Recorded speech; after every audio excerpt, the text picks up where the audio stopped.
Buenas tardes. Damos las gracias a la prensa de los distintos medios de comunicación presentes en esta sede de la Conferencia Episcopal de Colombia, donde nos encontramos con motivo del encuentro de católicos con responsabilidades políticas al servicio de los pueblos latinoamericanos. Es un diálogo entre políticos y pastores.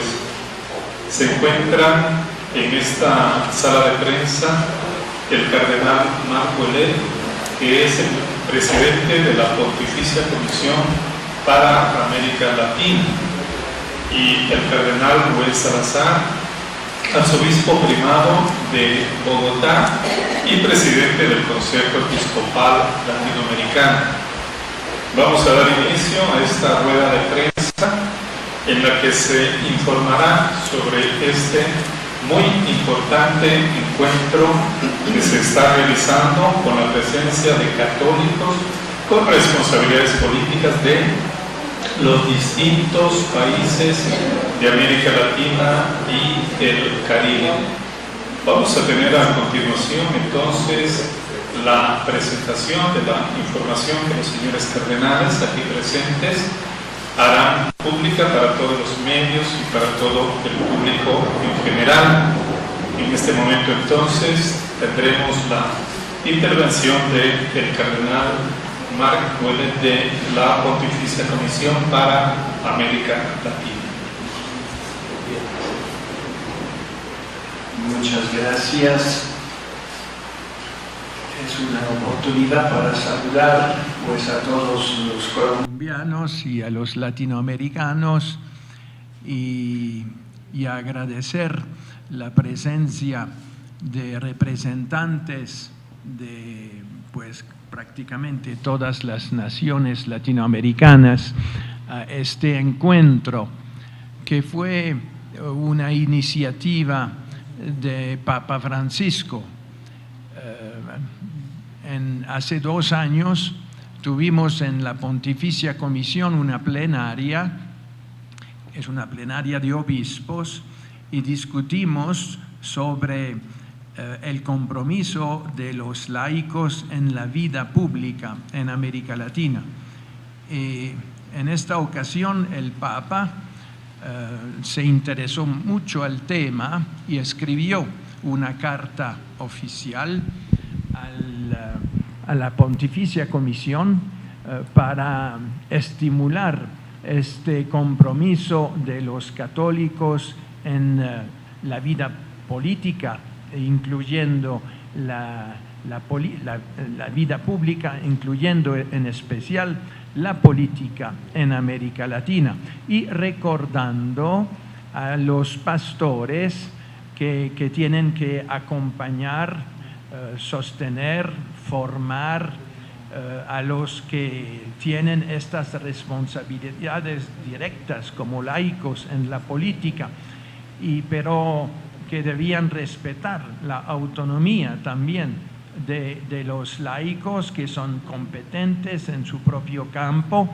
Entonces nos advertía de no caer en el clericalismo, mejor dicho, en el defecto de dictar a los laicos la opción política partidaria que deben seguir.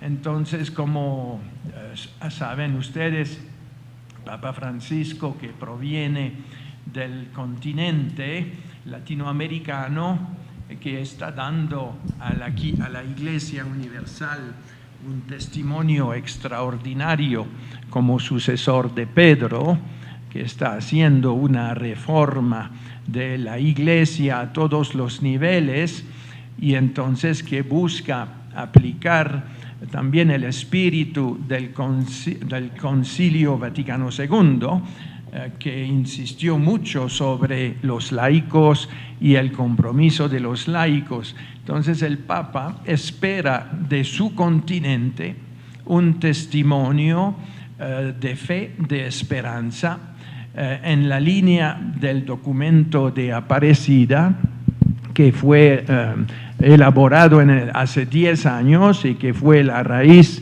de una misión continental, y que ahora es como extendido a la Iglesia Universal.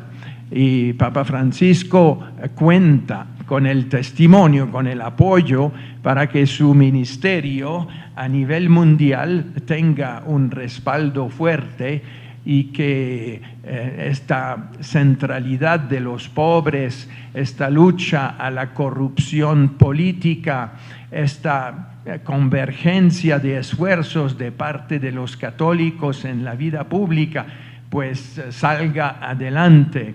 Entonces estamos aquí nosotros con representantes y estamos reunidos en una sede eclesial, es decir, desde la fe católica, para compartir nuestra fe, para compartir experiencias entre pastores y laicos de un compromiso político que tiene sus grandes dificultades, y por eso necesitamos como compartir y expresar las expectativas de los pastores respecto de los políticos y viceversa.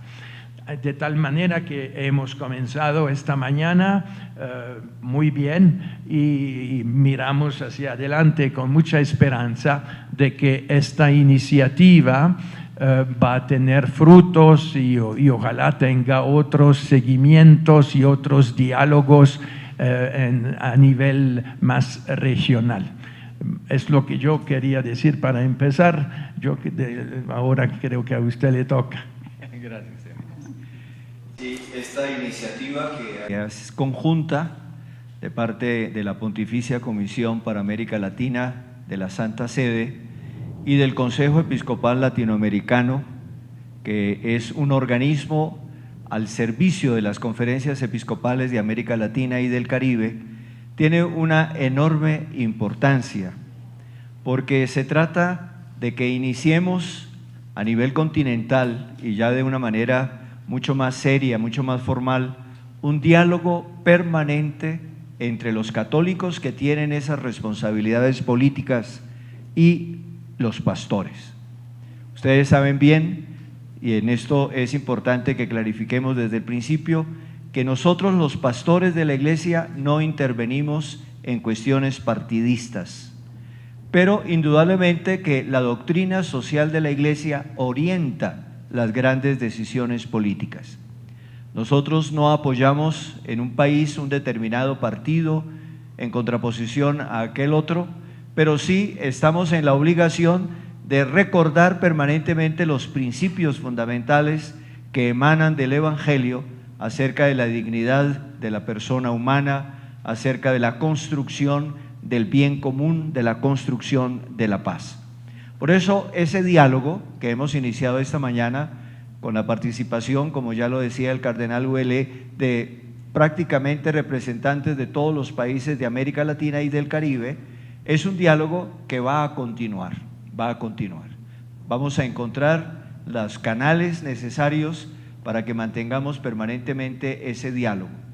Es un diálogo que indudablemente va a tener repercusiones muy favorables para la vida de nuestros pueblos, de nuestros países, porque a la luz del Evangelio se ilumina toda la realidad de la construcción de la sociedad y por lo tanto a la luz del Evangelio podemos nosotros hacer posible que los seres humanos vivamos cada vez en mejores condiciones, que seamos capaces de encontrarnos verdaderamente, de trabajar juntos, de caminar juntos para llegar a tener un mundo cada vez más justo, cada vez más solidario, cada vez más fraterno, un mundo cada vez más en paz.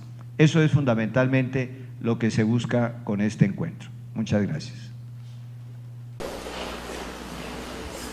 Tendremos a continuación un espacio de alrededor de unos 10 minutos para preguntas. Pedimos que digan su nombre, el nombre del medio y que planteen la pregunta. Gracias. Buenas tardes a ambos señores cardenales. Escuchando el mensaje que el Papa Francisco ha enviado hoy precisamente a este encuentro, habla de que la política debe estar al servicio de los demás y no de afanes personales ni de egos. En ese sentido, por ejemplo, señor Salazar, el mensaje que usted puede enviar a los políticos en Colombia, teniendo en cuenta que la paz está, digamos, al filo de la navaja, por así decirlo, y muchas de las iniciativas para la implementación se están dando en el Congreso. Sí, en Colombia nosotros vivimos una coyuntura sumamente delicada. De las decisiones que se tomen en este momento en el país dependerá en buena parte del futuro del país. Nosotros, los obispos, en varias oportunidades nos hemos dirigido a todos los que tienen la responsabilidad, tanto a nivel del gobierno, como a nivel del Congreso, como a nivel de la justicia, a que asuman plenamente la tarea que se les ha encomendado de poner el marco fundamental que haga posible la convivencia pacífica en Colombia. Hemos vivido años y años de conflicto armado. Es el momento en que depongamos todo aquello que nos separa, que nos enfrenta, para que seamos capaces de caminar juntos hacia la paz. Un elemento fundamental es la reconciliación, y esa reconciliación nace precisamente del valor fundamental de reconocer al otro, reconocer su dignidad, de buscar el bien común por encima de cualquier interés partidista o grupal.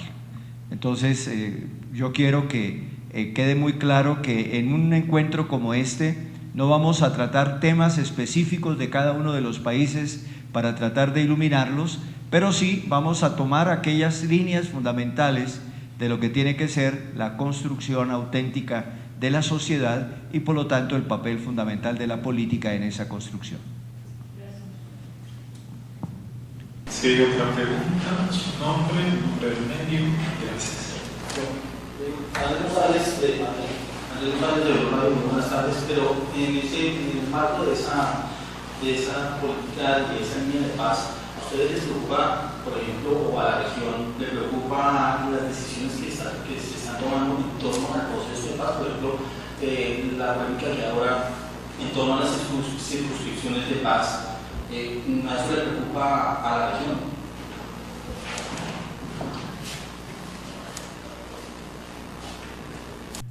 Indudablemente que los temas que tienen que ver con el acuerdo logrado entre el gobierno y las FARC para el cese definitivo de la guerra en el país son aspectos que le interesan a toda la región, porque indudablemente que un país en guerra desestabiliza también toda la región. Por eso para todos nosotros es importantísimo el que se consolide la paz en Colombia, pero una paz que se base sobre principios, sobre fundamentos suficientemente claros y profundos como para impedir que se repitan las causas por las cuales se armó el conflicto armado en el país. Esto es fundamental.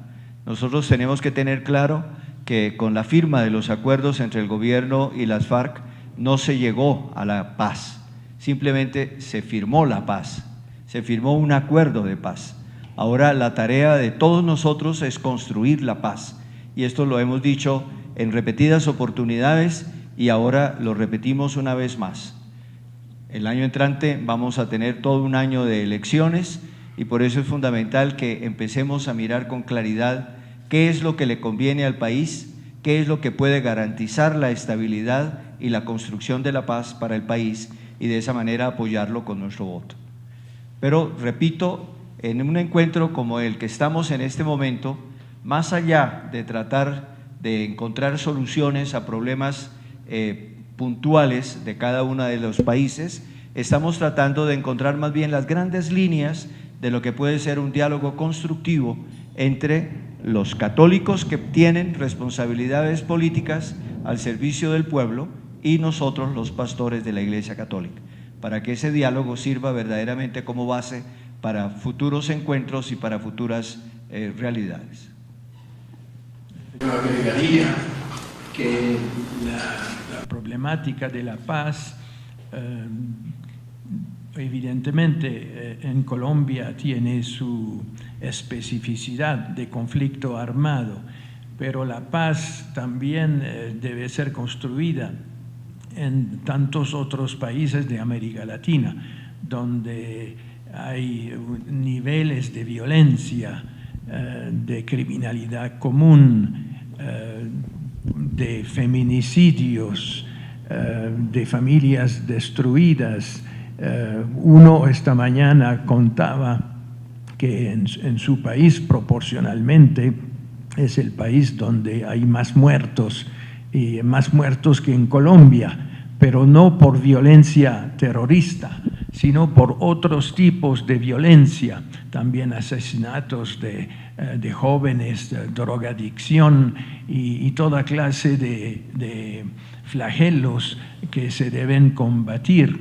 Y los políticos, pues en cada país, tienen esa preocupación del bien común, o sea, de quitar las causas de las injusticias, y porque no se puede construir la paz sin disminuir pues este divario entre ricos y pobres, sin fomentar más un espíritu de solidaridad, de respeto de la vida.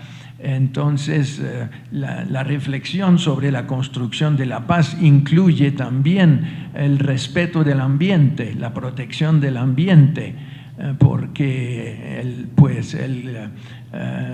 calentamiento climático provoca pues fenómenos de inundación y de poblaciones que van a sufrir más, y también escasez de agua en otra parte, lo que va a provocar eventualmente conflictos mayores a nivel mundial. Entonces, la construcción de la paz pasa por muchos caminos que van mucho más allá de la lucha armada. Evidentemente, donde hay lucha armada hay que buscar frenar eso inmediatamente, pero hay que tener una visión también más amplia.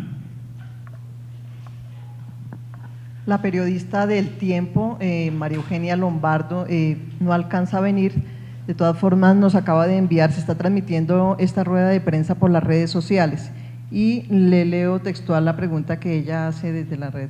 Dice: ¿qué rol entran a jugar las minorías religiosas en la discusión de esta asamblea que se está desarrollando, teniendo en cuenta el contexto democrático que a nivel político deben tenerlas también en cuenta?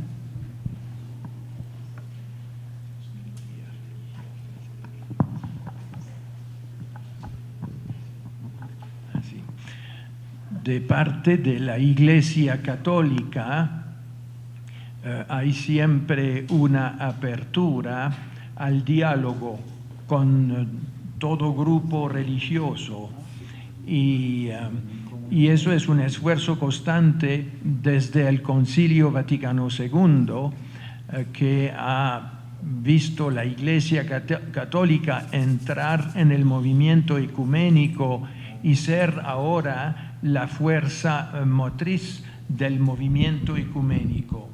Entonces, nosotros buscamos el diálogo, no encontramos siempre una correspondencia de parte de ciertos grupos que son a veces agresivos y que disturban también las asambleas en los pueblos, y bueno, buscamos tener paciencia y tolerar ciertas cosas, pero pedimos que la libertad religiosa del pueblo sea respetada, y que el clima de diálogo que el Papa Francisco anima y recomienda, pues sea vivido primero en la base de nuestras propias comunidades parroquiales o de otro tipo, y que este espíritu ecuménico penetre también más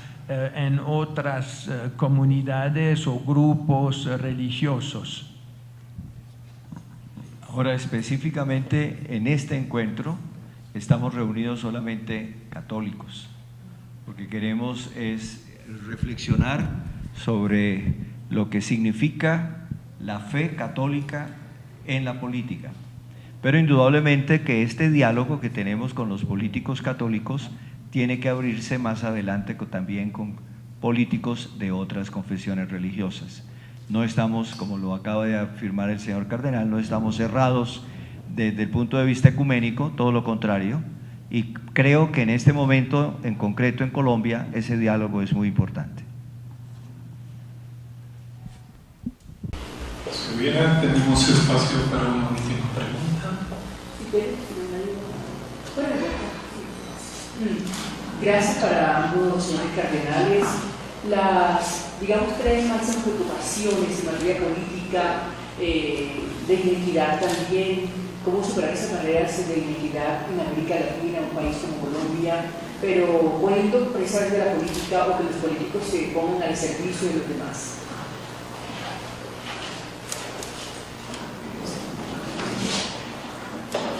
Pues en su mensaje, el Papa, y también en la predicación que nos recordaron después, a los políticos, el Papa pide que uno sea dispuesto al martirio, o sea, a olvidarse de sus propios intereses y a pensar y a servir el bien común. Eso es un compromiso de nobleza, pues de gran altura, de espíritu cristiano, y solamente con una actitud de este tipo se puede realmente dar pasos de progreso real en una sociedad y de dar prioridad a los pobres, que los que más sufren, porque el bien común no puede existir sin una igualdad, sin una mayor equidad entre los grupos sociales, sin un acceso, sí, una igualdad también de posibilidad de acceso a la educación. El gran desafío de nuestro tiempo es la educación. No se puede construir la paz si la educación en la familia no comienza, como lo recuerda el Papa en la encíclica Laudato Si, sino empieza con enseñar a agradecer, a pedir perdón, y a ser corregido a nivel familiar. Si esto no se aprende ahí, luego pues la delincuencia viene muy ligero. Entonces el gran desafío de la educación es un camino para construir la paz y para lograr poco a poco una mayor equidad y solidaridad. Bien, muchas gracias a todos ustedes, les agradecemos inmensamente. Tengo que reconocer que siempre son increíblemente amables y disponibles para estas ruedas de prensa. Muchísimas gracias. Recordamos que el domingo a las 10:30 de la mañana tendremos la siguiente rueda de prensa. Muchas gracias.